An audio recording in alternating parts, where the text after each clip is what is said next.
فبأي آلاء ربكما تكذبان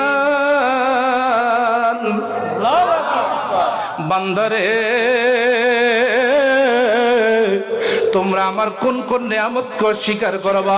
চক্ষু দিলাম একমাত্র আমি আল্লাহ দেখার জন্য, আমি আল্লাহর প্রেমের লীলা খেলা দেখার জন্য।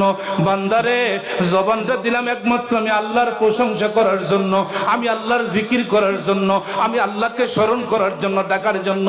এই যে মুখের মধ্যে এমন একটা জবান দিয়ে দিলাম, এই জবান দিয়ে তুমি দুনিয়ার সবকিছু স্বাদ ভোগ করবা। যে নিয়ামতগুলি হালাল তোমাদেরকে দান করেছি, এই নিয়ামত খাইবা। এক একটা নিয়ামতের এক এক ধরনের স্বাদ। কিন্তু বান্দা কেমনে করে তুমি আমারে বলিয়া গেলা, কেমনে করে তুমি আমার স্মরণ থেকে গাফেল হয়ে গেলা?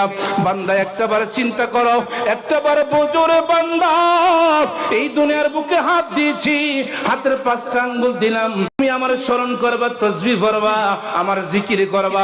এই কারণে এই দাগগুলি দিয়ে দিলাম, তুমি দাগগুলি গনে গনে আমি আল্লাহর জিকির করতে থাকবা। কতবার তুমি আমি আল্লাহর জিকির করলা, কতবার আমি আল্লাহকে স্মরণ করলা, তুমি নিজেই গনে গনে বুঝতে পারবা। তোমার হাতের আঙ্গুলের মধ্যে এই জন্য আমি দাগগুলি দিয়ে দিলাম, পা দিলাম একমাত্র আমি আল্লাহর স্মরণ করার জন্য। এই পা দিয়ে দিলাম, পা দিয়ে তুমি হাঁটবা। এই দুনিয়া